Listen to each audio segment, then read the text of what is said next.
am joined by the founder of one of my very favorite festivals. Jim Ritts is here to tell us about the Moontower Comedy Fest. Thank you for being here. Thank you for once again having us here. Absolutely. And for being a fan of Moontower. I'm a huge fan every year, and this is the third year, so why don't you just start by telling us about the fest and kind of how it started? Largest comedy festival, certainly in Texas, and maybe the second largest in the United States now. April 23rd to the 26th. 10 venues here. Of course, the home is the Paramount Theater. We'll bring in over 100 comics over 4 nights. We'll do over 90 shows, and it has grown to be an extraordinary part of the wonderful festival calendar here in Austin, Texas. So true. So over 100 comics, and you guys have recently made some really big announcements. We have. Tell us about those. Well, we're thrilled. Obviously, our wonderful headliners that we have coming in, folks like Dimitri Martin, that many people know from The Daily Show, Hannibal Buress, Dennis Miller, Maria Bamford, Kids in the Hall, who is one of the, literally one of the most famous sketch groups in the world, have not performed. All of the founders have not performed together for about 6 years.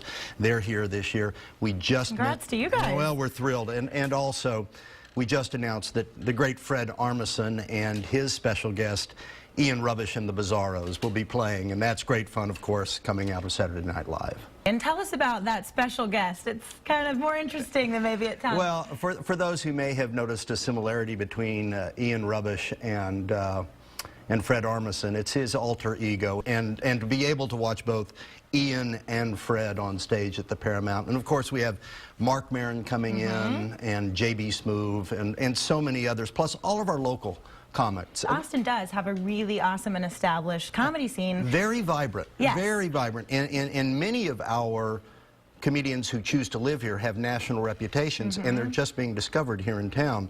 We have great partners in Cap City Comedy Club, and they do a great job throughout the entire year providing a stage and a visibility for those folks. But for those to be able to come in and be a part of our festival, we're really happy about that. Well, kind of touching on that point, where do you see your festival in the larger map of comedy festivals? Well, our goal is, over time, is to become the second largest in North America. Wow. And we're well on our way. And we've already expanded. As I think you know, on April 18th and 19th, Moontower Comedy is bringing Aziz Ansari for 3 shows at the Performing Arts Center. And the day after, on Sunday, after our festival officially ends, we're bringing in a young woman named Miranda Sings. So the fun begins April? Well, officially April 18th and 19th with Aziz Ansari at the Texas Performing Arts Center. And then Wednesday, April 23rd, the first show is Dimitri Martin, the wonderful comic most people know from The Daily Show. All right, I love it. Thank you so much, Jim. You heard him. Get out there. The laughs begin in April.